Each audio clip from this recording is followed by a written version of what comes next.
para pemirsa yang berbahagia. Assalamualaikum warahmatullahi wabarakatuh.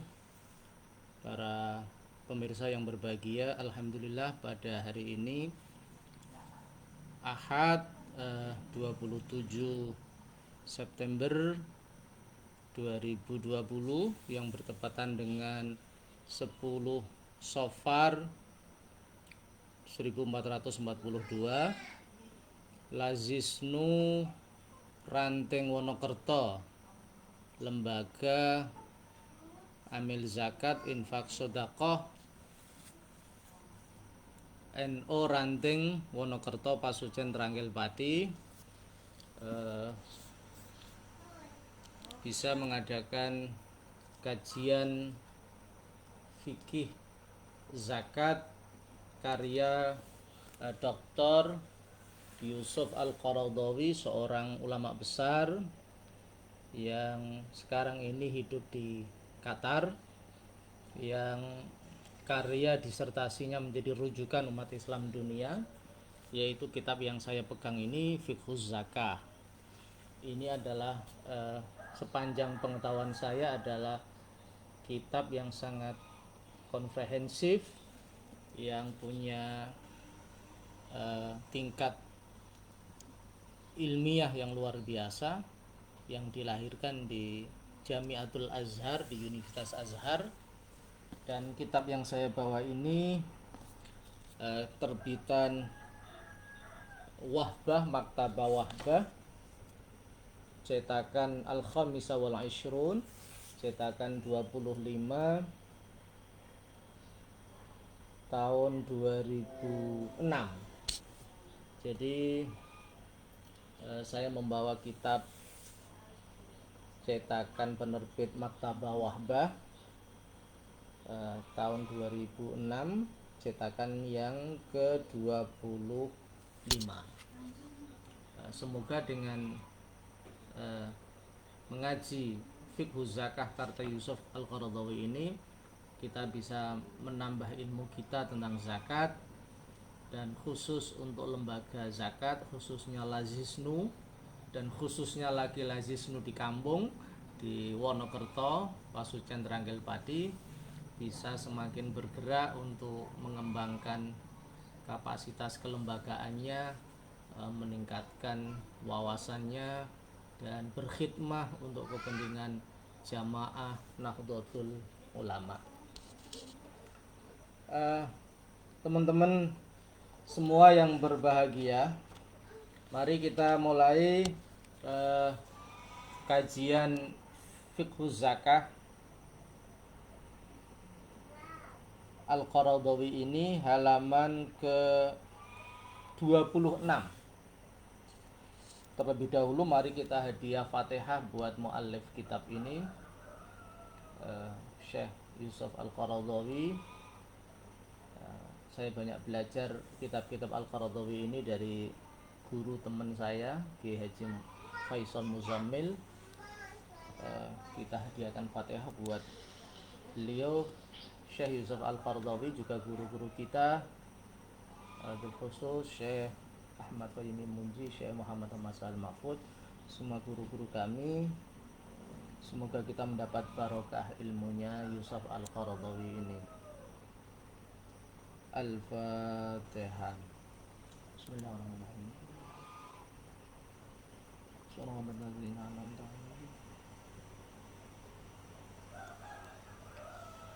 Bismillahirrahmanirrahim. Al-Qaradawi memulai kitabnya dengan membaca basmalah, karena memang itu perintah dari Nabi kita di dalam hadis yang sangat populer, kullu amrin dzibalin la yubda'u fihi bi bismillahirrahmanirrahim fahuwa aqta. Setiap sesuatu yang baik, yang bernilai kebaikan, yang dipandang dari agama tentunya, yang tidak dimulai dengan bismillahirrahmanirrahim, maka sesuatu itu disamakan seperti hewan yang terpotong. atau di dalam hadis yang lain hewan yang ibaratnya tidak punya buntut ya. Sehingga para ulama mengatakan maksudnya dari aqta adalah qalilul barokah, sedikitnya berkah.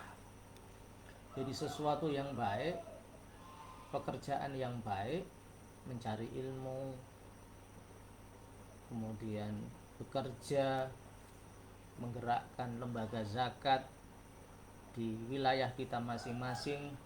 Ketika kita mulai dengan basmalah, kita orientasikan aktivitas kita kepada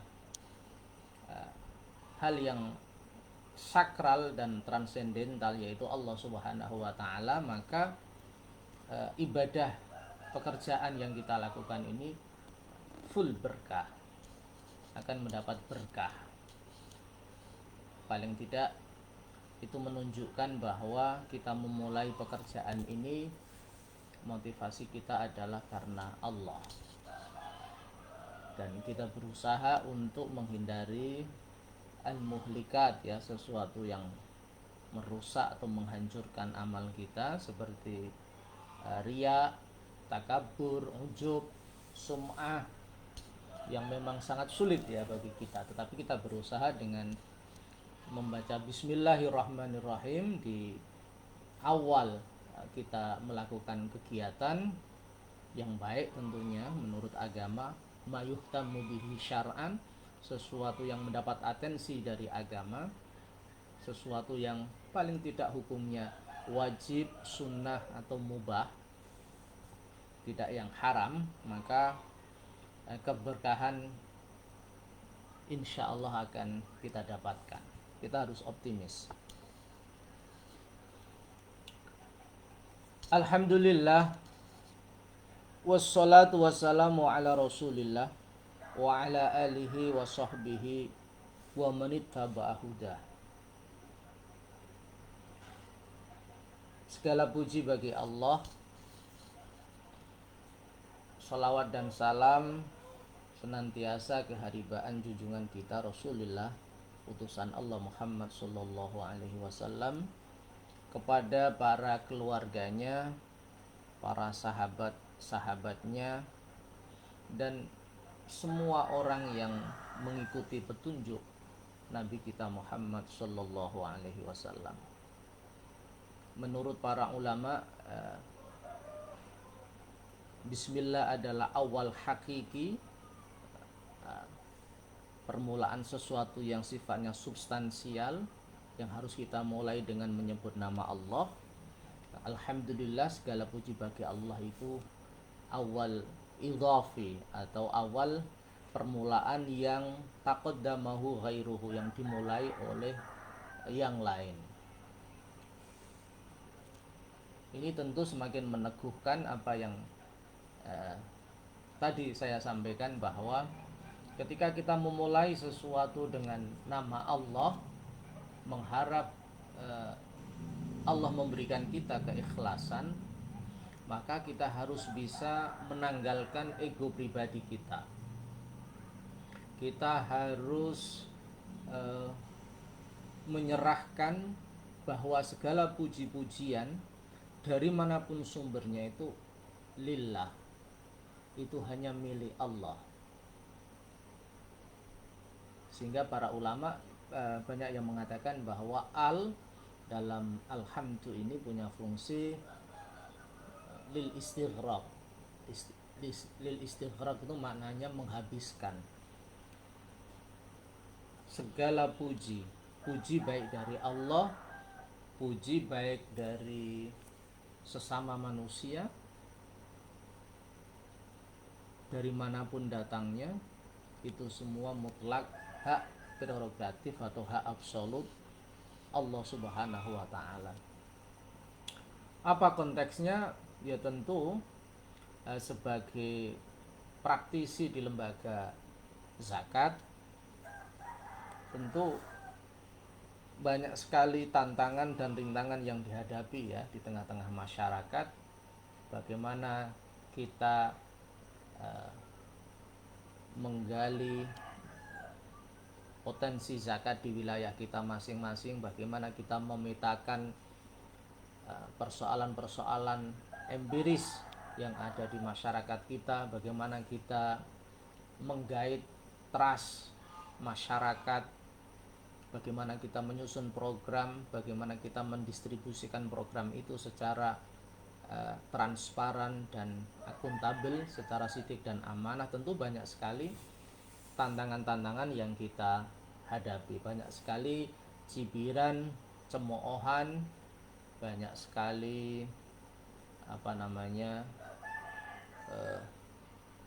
orang yang tidak suka kepada kita. Maka kita harus kembalikan bahwa itu adalah ujian, dan kita tidak boleh mundur oleh ujian itu, karena memang satu prestasi itu dimulai dari ribuan tantangan. Jadi kita bisa berprestasi, misalkan menghidupkan lembaga zakat di level ranting, di level kampung ini, setelah melampaui 1, 2, 5, 10 bahkan 100 tantangan yang menghadang. Dan itulah seninya perjuangan. Kalau kita niati dengan ikhlas, kita orientasikan langkah kita hanya untuk Allah, segala apa yang kita buat adalah untuk Allah, maka hidup ini terasa ringan. Kita punya kebahagiaan batin yang tidak bisa diukur oleh kebahagiaan lahir. Sholawat dan salam kepada Rasulullah ini sangat penting. Kenapa? Karena memang beliaulah role model, ya, beliaulah good model, teladan bagi kita para pejuang zakat, para praktisi zakat. Bagaimana Rasulullah menegakkan zakat ini secara sungguh-sungguh, secara disiplin, sehingga ajaran zakat ini punya pengaruh yang besar terhadap umat Islam, khususnya dalam menggerakkan ekonomi umat Islam pada masa Nabi yang kemudian diteruskan oleh para sahabat. Jadi membaca sholawat kepada Nabi, kita berharap semoga semangat Nabi di dalam membumikan zakat, di dalam membangun peradaban zakat ini bisa kita tiru dengan teamwork, dengan tim yang solid, dengan tim yang profesional, berakit-rakit ke hulu, berenang-renang ke tepian. Kita mulai dari kecil, ya, kita susun, kita melangkah dengan pelan-pelan, dengan pasti, terus melakukan inovasi, melakukan improvisasi, melakukan pengembangan sumber daya manusia secara konsisten. Insya Allah lembaga zakat yang kita geluti, yang kita kembangkan, yang kita ayai, insya Allah akan mendapat pertolongan Allah. Wa ala alihi wa sahbihi, kepada keluarga Nabi, karena memang sebagaimana disampaikan oleh Kiai Maimun Zubair, ya, di dalam kitabnya, beliau mengatakan bahwa Nabi kita bersabda di dalam hadis yang satu, mengatakan, saya meninggalkan bagi kamu dua hal, ya. Taraktu fikum amrain lang tadillu ing tamassaktum bihima. Kamu tidak akan pernah sesat kalau mau berpegang kedua-dua peninggalanku, kata Nabi. Satu hadis mengatakan Al-Quran dan Sunnah, kitab Allahi wa sunnata rasulih, Al-Quran dan Sunnah Rasul. Tetapi yang ada juga riwayat yang mengatakan kitabullahi wa ijrati, kitab Allah dan keluargaku. Kata Syekh Maimun Zubair, rata-rata ulama-ulama yang luar biasa, ulama-ulama yang punya kedalaman ilmu, kesucian akhlak, punya pengaruh yang besar, itu kebanyakan dari keluarga Nabi, dari habaib, minal habaib, dari golongan habib atau sayyid. Sehingga ya dua-duanya, ya, baik itu keturunan Nabi, zuriyah Nabi atau para ulama, itu menjadi pegangan kita di dalam menjalani kehidupan ini. Wa sahbihi, para sahabat Nabi. Sayyid Muhammad Alawi Al-Maliki di dalam kitabnya Al-Qawaid Al-Asasiyah fil hadis ya, menjelaskan bahwa pandangan yang populer tentang sahabat itu adalah orang yang beriman ya, man amana bi Rasulillah sallallahu alaihi wasallam wa laqiyahu wa mata mu'minan. Orang yang bertemu dengan Nabi, yang beriman kepada Nabi dan meninggal dalam keadaan husnul khatimah. Lewat jasa keluarga dan sahabat inilah Islam kemudian menyebar ya di seluruh penjuru alam, mengalami diaspora yang luar biasa dari Makkah menuju, dari Mekah ke Madinah, kemudian dari Madinah Nabi mengirimkan para sahabat ke Mekah, ke Yaman yang terkenal sahabat Mu'ad bin Jabal. Kemudian terjadi ekspansi Islam yang luar biasa. Kemudian para sahabat Nabi menyebar ke Basrah, ke Kufah, ke Syria, Irak, ya, Iran dan negara-negara yang lain, sehingga sampai ke bumi kita yang tercinta ini, Indonesia. Jadi jasa keluarga dan sahabat Nabi ini begitu luar biasa dalam konteks penyebaran Islam, sehingga kita tidak layak ketika tidak menyebut mereka di dalam doa-doa kita, di dalam permohonan kita kepada Allah. Semoga para keluarga dan sahabat Nabi ini juga mendapat rahmat dan keselamatan dari Allah Subhanahu wa taala. Wa manittaba'a huda. Terakhir Syekh Yusuf Al-Qaradawi mendoakan semua orang yang mengikuti petunjuk Nabi, wa manittaba'a huda, itu didoakan juga mendapat as-salatu wassalam dari Allah Subhanahu wa taala. Tentu kita berharap semoga kita ini masuk dalam golongan manittaba'a huda, orang yang mengikuti petunjuk Nabi. Dalam kajian usul fikih yang namanya man itu termasuk lafzul am. Lafzul am itu kata yang mencakup makna secara umum tanpa ada pengecualian. Itu wahadhu lafzun ya'ummu aksaro mi wahidin min ghairi mahasrin jaro. Lafaz yang mencakup lebih dari satu tanpa ada batasan. Salah satunya adalah man. Jadi waman wama walafzu man fi aqilin, termasuk ya di dalam nazam barakat itu. Jadi kita berdoa semoga kita ini termasuk orang-orang yang mengikuti petunjuk Nabi kita Muhammad sallallahu alaihi wasallam. Wa ba'du, setelah Dr. Yusuf Al-Qaradawi memulai dengan basmalah, hamdalah, dan membaca sholawat kepada pemimpin agung kita, Nabi kita Muhammad sallallahu alaihi wasallam, kepada para keluarga, sahabat, dan orang-orang yang berusaha untuk mengikuti jalan Nabi.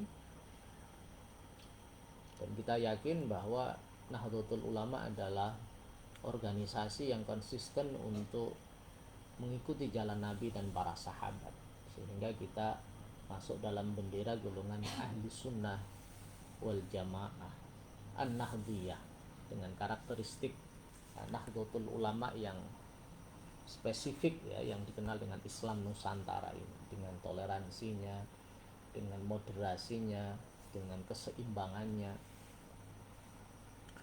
Fa inna zakata, maka sesungguhnya zakat, hiya ar-ruknul maliyu al-istimaiyu min arkanil islami al-khamsati.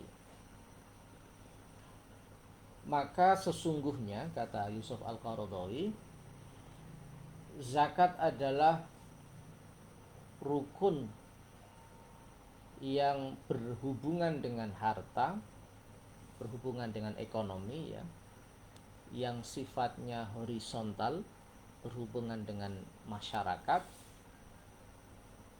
min arkanil Islam al-khamsah, termasuk dari rukun Islam yang jumlahnya ada 5. Al-Qaradawi di sini menegaskan di awal muqaddimahnya bahwa zakat itu punya 2 distingsi, pembeda yang tidak sama dengan rukun Islam yang lain. Tidak sama dengan syahadat, tidak sama dengan sholat, tidak sama dengan haji,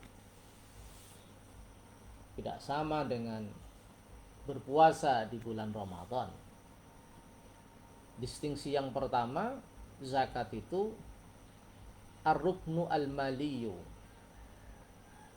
rukun Islam yang berkaitan dengan harta, berkaitan dengan ekonomi. Ekonomi adalah persoalan esensial, persoalan utama di dalam kehidupan manusia. Misalnya kita yang hidup di kampung, ya, semua aktivitas manusia 95% digerakkan oleh dorongan motivasi ekonomi. Setiap hari kita melihat tetangga kita pergi ke sawah, setiap hari kita melihat tetangga kita pergi ke pasar, setiap hari kita melihat tetangga kita bekerja di pabrik, di tempat-tempat di perikanan dan lain-lain. Ada yang mereka pergi sebelum subuh, mungkin mereka akan sholat subuh di tempat mereka kerja, nanti kembali setelah isya. Itu siklus kehidupan manusia yang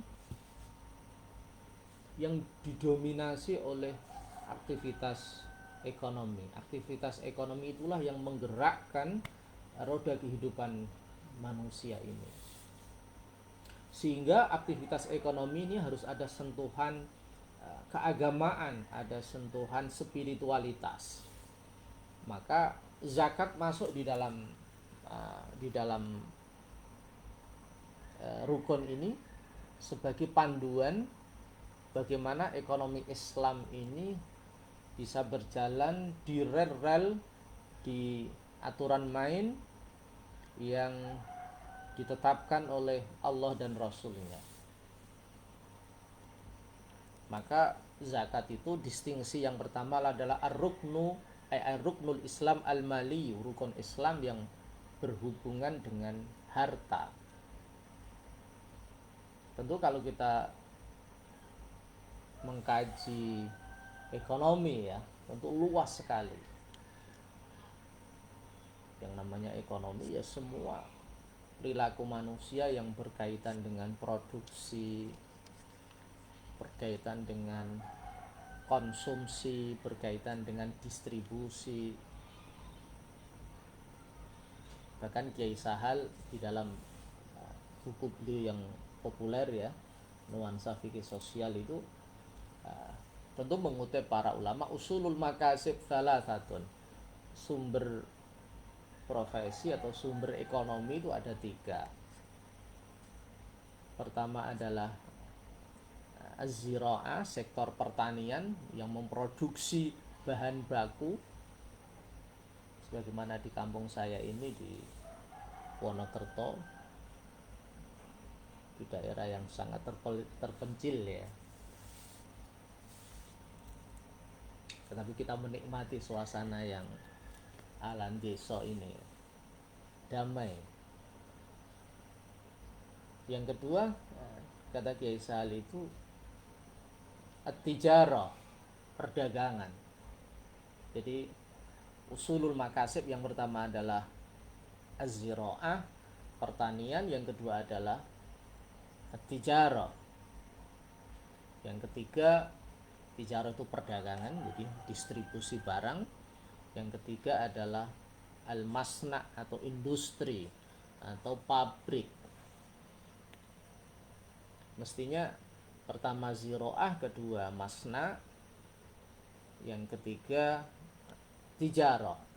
Jadi dari bahan baku yang dihasilkan oleh para petani, padi, tebu, dan lain-lain, dibawa, kalau di tempat saya dibawa di pabrik gula Tranggil, kemudian dikelola jadilah gula, kemudian didistribusikan. Kata Kiai Sahal, dari 3 usulul makasib itu yang paling dominan adalah tijarah atau perdagangan, karena perdagangan itulah yang menghubungkan antara sektor pertanian dengan sektor perusahaan. Jadi produk perusahaan itu yang akan menjual kepada konsumen adalah para pedagang, distributor, yang punya peran yang luar biasa untuk menggerakkan roda perekonomian ini. Dan memang dalam konteks zakat, yang namanya tijarah atau perdagangan ini menjadi aset yang luar biasa, karena memang tidak mudah ya menggali dan mengumpulkan zakat dari sektor pertanian. Yang paling mudah memang adalah dari sektor perdagangan.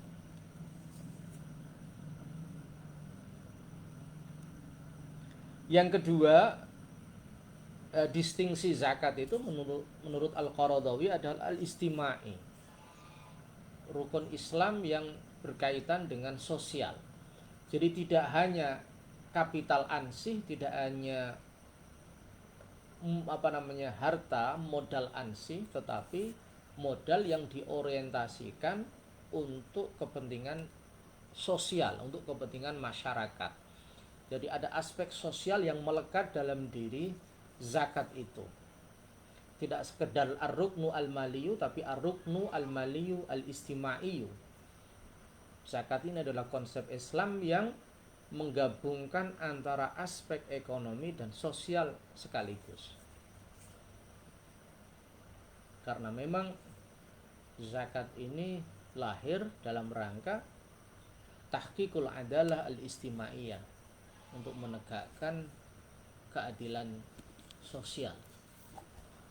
Sehingga kalau dalam konteks di negara kita tentu sangat relevan ya, karena sila yang selalu dikritik oleh publik ini adalah sila yang kelima, yaitu keadilan sosial bagi seluruh rakyat Indonesia. Disparitas antara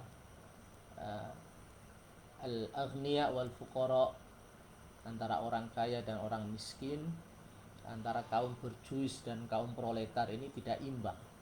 Jadi disparitasnya terlalu jauh. Oleh karena itu zakat punya fungsi bagaimana gap antara kaya dan miskin ini semakin dekat, tidak semakin melebar. Karena memang distingsi zakat yang kedua adalah al-istimaiyu, bervisi pemberdayaan sosial. Wabiha, dan dengan zakat, ma'at tauhidi wa iqamati sholah, bersama tauhid, asyhadu an la ilaha illallah wa asyhadu anna muhammadar rasulullah, wa iqamati sholat, dan mendirikan sholat, zakat bersama syahadat dan sholat, yadkhulu, masuk, almar'u, sapa seseorang, fi jama'atil muslimin, masuk di dalam golongan besar umat Islam. Jika orang itu sudah membaca syahadat, jika seseorang itu sudah mendirikan sholat, melaksanakan sholat, dan menunaikan zakat, yadkhulul mar'u fi jama'atil muslimin, maka secara otomatis kita itu akan masuk dalam golongan besar umat Islam ini. Meskipun kita ini hidup di mana saja, misalnya di Wonokerto ini, di Pasucen ini, meskipun kita hidup di mana saja, ketika kita sudah bersyahadat, ketika kita sudah menjalankan sholat, mendirikan sholat, dan kita menunaikan kewajiban kita di dalam berzakat, yadkhulul mar'u fi jama'atil muslimin, kita akan masuk dalam golongan besar umat Islam dunia. Kita akan masuk dalam satu kelompok besar umat Islam dunia yang mengalami peningkatan yang signifikan, ya, jumlah kita, jumlah umat Islam. Kita kemudian innamal mu'minuna ikhwah, sesungguhnya orang mukmin ini bersaudara. Kemudian dengan tiga hal itu kita menjadi punya solidaritas keagamaan, ukhuwah Islamiyah, punya persaudaraan antar sesama umat Islam, tidak hanya di Indonesia tapi dunia. Dan ini kita bisa rasakan, ya, ketika kita menunaikan ibadah haji, maka ukhuwah Islamiyah itu begitu terasa dan begitu kuat. Kita berkomunikasi dengan orang yang dari India, dari Amerika, dari Malaysia, dari Syria, dari Iran, dari Irak, dari Amerika, dan lain-lain. Kita bercampur, berinteraksi secara egaliter, secara dinamis, secara produktif. Kita merasa kita bagian dari umat Islam. Al-mu'min lil mu'mil kalbunyan, kata Nabi. Satu orang mukmin dengan orang mukmin yang lain ini kalbunyan, laksana bangunan, satu bangunan. Yashuddu ba'dum ba'do, yang satu dengan yang lain saling menguatkan. Ketika kita sudah masuk di dalam jama'atul muslimin, wa yastahiqu, lan dia berhak, punya hak, ikhwatahum, punya hak masuk dalam komunitas orang Islam dunia, menjadi komunitas internasional, dan berhak menjadi saudara mereka. Tidak ada kelas pertama dan kelas kedua, karena memang inna akramakum indallahi atqakum, di dalam Islam ini tidak ada la fadla li arabiyyin wala ajamiyyin illa bittaqwa. Tidak ada keunggulan orang ajam atau orang Arab, orang kelas berkulit hitam, berkulit putih, tidak ada, illa bittaqwa, hanya takwa yang menentukan keunggulan kita. Inna akramakum indallahi atqakum, sesungguhnya orang yang paling mulia di sisi kamu adalah orang yang paling bertakwa. Jadi dengan kita membaca syahadat, kita dengan mendirikan sholat, dan kita membayar kewajiban kita berzakat. Jangan lupa ini ada 3 komponen ini, kata Yusuf Al-Qaradawi: syahadah, iqamatus shalah, dan ita'uz zakah. Nastahiku al-ukhuwah, kita berhak mendeklarasikan diri sebagai komunitas internasional sesama umat Islam yang bersaudara. Ini tentu luar biasa, ya, tentu luar biasa. Wal intima ilaihim, dan menisbahkan dan menghubungkan. Jadi kita berhak menjustis diri kita sebagai komunitas internasional tadi. Kita termasuk umat Islam dunia, dan kita harus juga berbangga, ya, sebagai umat Islam Indonesia, karena kita ini umat Islam terbesar dunia. Dan organisasi kita ini, Nahdlatul Ulama, adalah organisasi dengan followers terbanyak dunia. berapa, 85 juta ya, hasil survei LSI, lembaga survei internasional ya. Jadi kita berhak mendeklarasikan diri sebagai as-sawadul a'zam, golongan mayoritas, golongan yang di dalamnya begitu banyak ulama-ulama kita yang luar biasa, golongan yang al-qaim bisunnati Rasulillah, yang selalu mengikuti sunnah Nabi dan para sahabat. Kama qala ta'ala, sebagaimana firman Allah Ta'ala, fa in tabu wa aqamus sholata wa atawuz zakata fa ikhwanukum fiddin. At-Taubah ayat 11. Apa dasar Syekh Yusuf Al-Qaradawi mengatakan bahwa dengan bersyahadat, dengan mendirikan sholat dan membayar zakat, kita bisa masuk dalam komunitas umat Islam internasional. Kita berhak berteman dengan semua umat Islam dunia. Kita berhak menisbahkan diri kita di dalam golongan umat Nabi kita Muhammad Sallallahu Alaihi Wasallam. Karena sabda Nabi, karena firman Allah, karena firman Allah, surat At-Taubah ayat 11, fa in tabu wa aqamus sholata wa atawuz zakata fa ikhwanukum fiddin. Jika mereka bertaubat kemudian mendirikan sholat dan membayar zakat, fa ikhwanukum fiddin, maka mereka otomatis menjadi saudara-saudara kamu di dalam agama. Jadi ada 3 syarat. Di sini itu in syartiyah. Fa in tabu, jika mereka bertaubat, wa aqamus shalah, jika mereka mendirikan sholat, wa atawuz zakah, jika mereka mau legowo ya. Kalau dalam Islam sih ada paksaan ya, membayar zakat. Tentu kalau di Indonesia faktor kesadaran itu nomor 1. Fa ikhwanukum fiddin, maka kita masuk di dalam persaudaraan Islam dunia.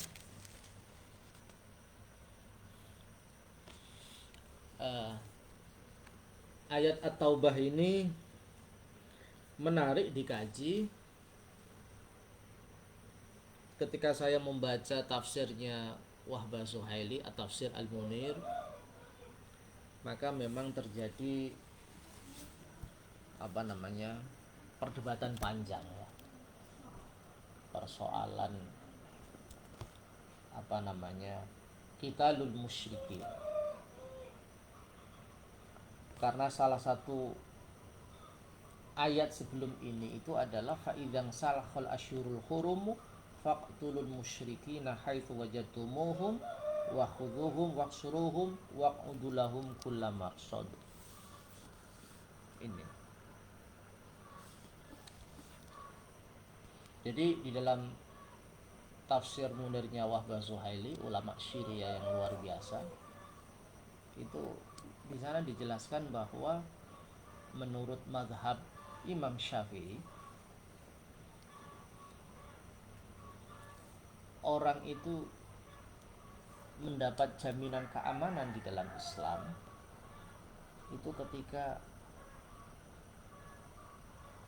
majmu' as-salas, ketika ada 3 komponen yang berkumpul. Pertama itu taubatu minal kufri, dia bertobat dari kekafiran. Kemudian iqamatus shalah, dia mau mendirikan sholat. Kemudian ita'uz zakat, dia mau membayar zakat. Kalau 3 komponen ini tidak ada, maka indah Syafi'i dia boleh diperangi. Tentu dalam konteks kita melihat sejarah ya, konteks masa lalu di mana daulah Islamiyah atau negara Islami berdiri dengan kokoh. Artinya ketika ada satu yang dilanggar maka harus ditegakkan. Ketika dia sudah bersyahadat, ketika dia sudah mendirikan sholat tetapi dia belum membayar zakat, ini warning ya, peringatan keras dari mazhab Imam Syafi'i supaya tiga ini ditegakkan secara serius. Jadi pertaubatan minal kufri, kemudian iqamatus sholah, mendirikan sholat, kemudian yang ketiga ita'uz zakah atau membayar zakat. Meskipun menurut Imam Al-Jassos Al-Hanafi itu tidak harus dia melaksanakan itu, tetapi hanya qabulu luzumihima waltizamu fardihima duna fi'lihima. Yang penting dia menerima bahwa sholat dan zakat itu wajib dan dia punya kesanggupan untuk melaksanakannya meskipun dia belum melaksanakannya. Tetapi saya ulangi bahwa mazhab Imam Syafi'i itu sangat tegas di dalam surat At-Taubah ini. Bisa dicek di dalam tafsirnya Wahbah Zuhaili atau tafsir Al-Munir, bahwa jaminan keamanan Islam, kita lihat ya dalam sejarah, itu harus terkumpul 3 syarat mutlak. Pertama, at-taubah minal kufur, dia bertaubat dari kekufuran, artinya dia membaca syahadat, masuk Islam. Yang kedua, dia iqamatus shalah, dia mendirikan sholat. Dan yang ketiga, ita'uz zakah, dia mau membayar zakat. Sehingga kalau orang itu kaya, dia wajib zakat, dia sudah sholat tetapi dia belum menunaikan zakat, ini menurut Imam Syafi'i itu punya hak legal ya untuk ditekan. Tentu ini tugas kita bersama, bagaimana melakukan edukasi publik, melakukan sosialisasi, promosi ajaran zakat ini kepada seluruh umat Islam, wabil khusus komunitas Nahdlatul Ulama, supaya kesadaran berzakat teman-teman kita ini meningkat. Karena tadi tahqiqul adalah al-istimaiyah, untuk menegakkan keadilan sosial. Ini relevan dengan falsafah bangsa kita ya, relevan dengan Pancasila menjadi al-hadaful a'zam, tujuan yang agung yang kelima itu, keadilan sosial bagi seluruh rakyat Indonesia.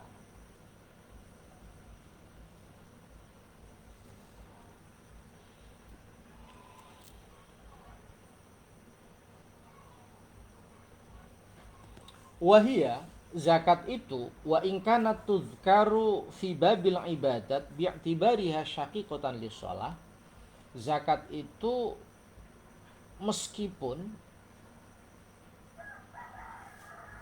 disebut dan digolongkan dalam bab ibadat karena dianggap zakat itu syaqiqatan lis-shalah, sebagai saudara kandung sholat, sebagai sesuatu yang tidak bisa terpisah dari sholat. Kalau sholat itu kesalehan lebih berorientasi kepada kesalehan ritual, kesalehan individual, tetapi kalau zakat ini orientasi kuatnya adalah pada kesalehan horizontal atau kesalehan sosial. Meskipun begitu, meskipun zakat ini kalau kita baca kitab fikih, maka pertama tentu kitabut thaharah, kemudian kitabus shalah, kitabus syiyam, kitabul haji, kemudian kitabus zakah. Jadi kitabus zakah ini masuk dalam komponen ibadat. Baru nanti kitabul buyu' wal muamalat, seperti dalam kitab takrib yang terkenal ya di pesantren. Meskipun ya, tetapi kata Qaradawi, meskipun zakat itu dianggap syaqiqatan lis-shalah, saudara kandung sholat, ajaran doktrin yang sangat luar biasa sehingga menjadi saudara kandung. Saudara kandung itu mestinya kan sehati, mestinya harus diresapi dan diamalkan bersama-sama, karena menunjukkan ajaran ini sangat fundamental, menjadi aslun min usulil Islam, menjadi satu fondasi dari fondasi-fondasi Islam yang harus kita tegakkan. Tu'addu fil haqiqah juz'an min nizamil Islam al-mali wal istimai. Tetapi zakat ini meskipun dianggap sebagai saudara kandung sholat dan masuk dalam majalul ibadat, babul ibadat, tetapi secara substansial dia dianggap sebagai satu bagian khusus, juz'an min nizamil Islam al-mali. Dianggap menjadi komponen Islam yang berbicara, yang mengkaji tentang nizamul Islam al-mali, rule model menjadi aturan main Islam tentang harta.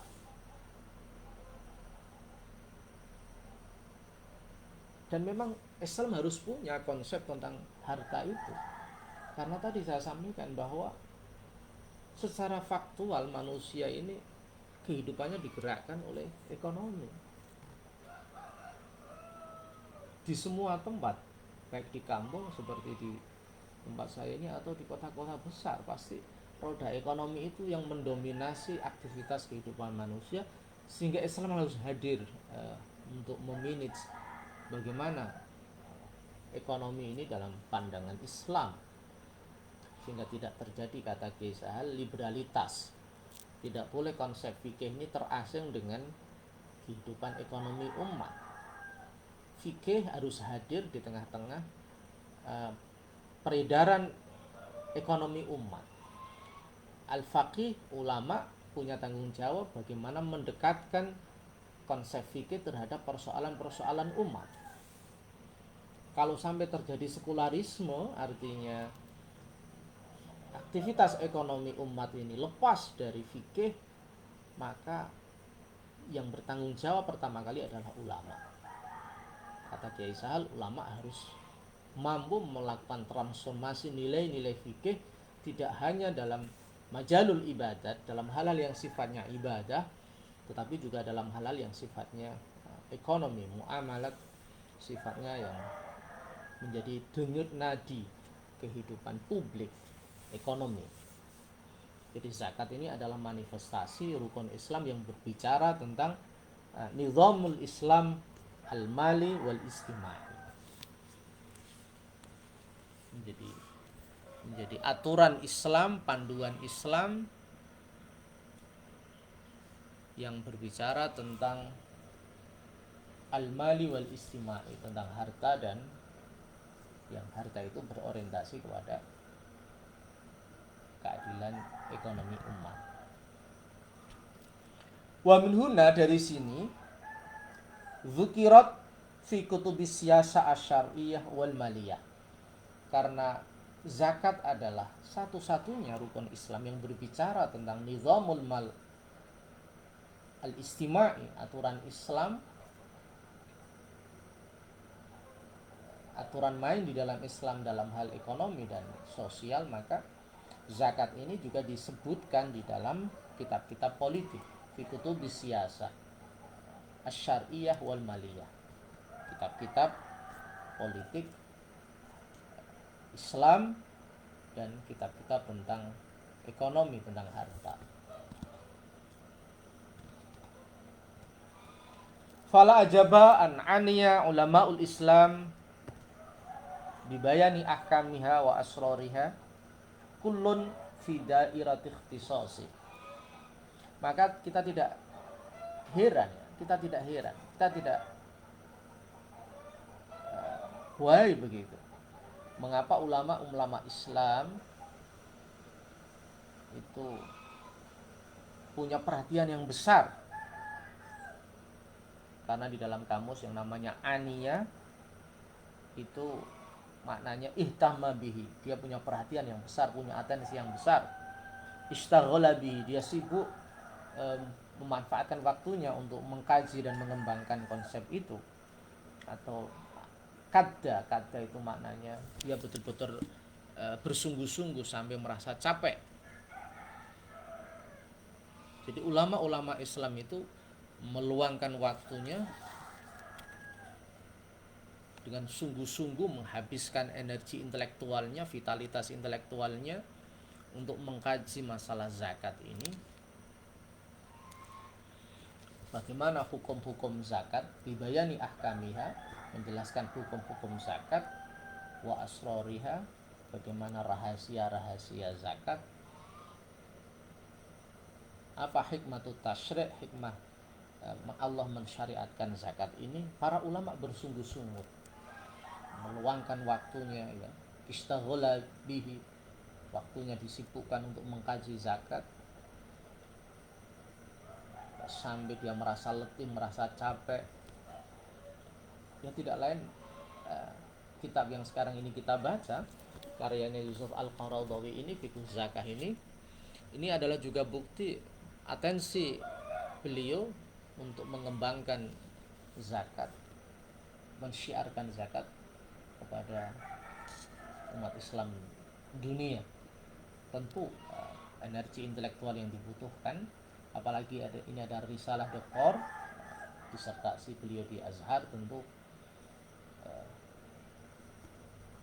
spirit intelektualitasnya, energi yang dikeluarkannya tentu sangat besar, dan kita menyampaikan terima kasih, ya, karena kita bisa mengambil ilmu beliau secara gratis, kita bisa mengkaji ilmu beliau, kita bisa belajar dari beliau, dari Syekh Yusuf Al-Qaradawi. Khudh ma sofa wadak makadar, itu panduannya Kiai Sahal, ya, ambil yang baik dan tinggalkan yang kotor. Kita menyerap ilmu para ulama, kita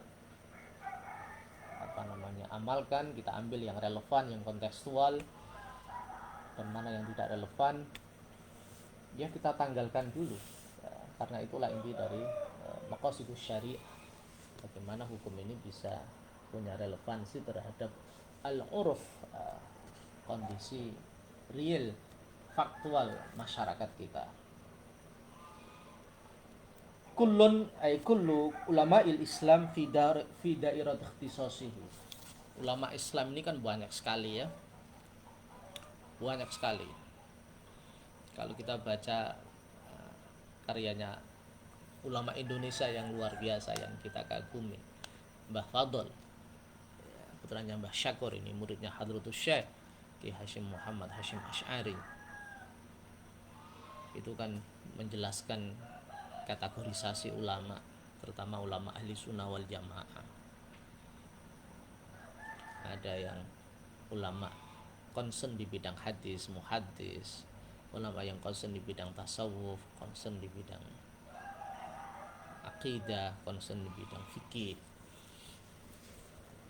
Jadi semua ulama di wilayahnya masing-masing itu bersungguh-sungguh mengeluarkan kemampuan terbaiknya,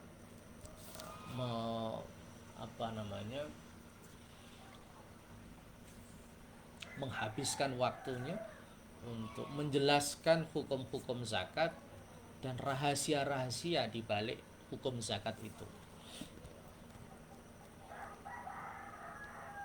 Kalau kita dengar kata-kata asrar, jadi kita ingat kitab yang dibaca oleh Gus Ulil Absar Abdallah, ya. Di dalam Ihya Ulumuddin ini ada Asraruz Zakah dengan Imam Ghazali, identik dengan kajian yang sinergis, kombinatif antara fikih dan tasawuf. Fal mufassirun yata'arraduna laha fi tafsiril ayat allati tata'allaqu bi sya'niha. Satu, ulama ahli tafsir tentu bersungguh-sungguh untuk menjelaskan hukum-hukum zakat di dalam ayat-ayat yang berkaitan dengan zakat itu. Mithlul ayat raqam Wa ma ba'daha min suratil Baqarah wal ayat raqam, ini Al-Baqarah 267, kemudian dan ayat selanjutnya, kemudian surat min suratil An'am ayat 141, kemudian yang ini yang banyak yang sudah tadi dikutip oleh Al-Qaradawi, wal ayat 34, 60, 103 min suratit Taubah wa ghairiha minal ayat fi suwarin syatta, dan di banyak ayat di banyak surah yang lain. Waqad awsa'a al-qawlu fi hadhil ayat al-mufassirun, di dalam melakukan interpretasi atau menafsirkan ayat-ayat ini, mulai surah Al-Baqarah ya ayat 267, surat Al-An'am 141, surat At-Taubah yang tadi dikaji 103, 60, 34, yang terkenal itu kan khudh min amwalihim shadaqatan tutahhiruhum wa tuzakkim biha wa sholli alaihim inna sholataka sakanul lahum, terus innamas shadaqatu lil fuqara wal masakin. Al mufassirun alladzina ya'nuna bi ahkamil Qur'an, ulama-ulama tafsir yang fokus pada ahkamul Quran, mengambil kandungan hukum yang ada di dalam Al-Quran. Ka Abi Bakrin Ar-Razi al-Ma'ruf bil Jassos, seperti Imam Abu Bakar Ar-Razi yang populer dengan Al-Jassos dalam kitabnya Ahkamul Quran. Wa Abi Bakar bin Arabi, Imam Abu Bakar Ibnu Arabi. Wa Abi Abdillah Al-Qurtubi, Imam Abi Abdillah Al-Qurtubi Al-Jami' li Ahkamil Quran. Itu menjelaskan makna Al-Quran yang berkaitan dengan zakat ini secara luas. Waqad awsa'a al-qawla fi hadhil ayat al-mufassirun, ulama-ulama ahli tafsir yang punya background fokus pada ayatul ahkam, ayat-ayat yang berbicara tentang hukum, ini melakukan pengembangan konsep yang luar biasa. Al-Qaradawi menyebutkan 3 profil ulama. Pertama Al-Jassos, ini menurut Wahban minal Hanafi, dari madhab Hanafi ya.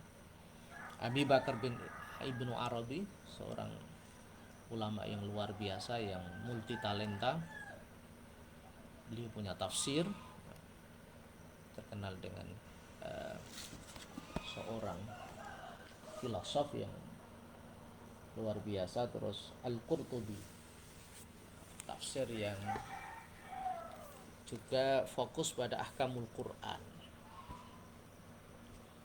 Memang corak tafsir itu banyak sekali ya, sangat dipengaruhi oleh background keilmuan mufassirnya. Jika mufassirnya itu minal fuqaha, dari orang-orang yang punya keilmuan fikih, maka dia akan fokus pada ahkamul Quran, pada hukum-hukum yang dikandung di dalam Al-Quran. Kalau kita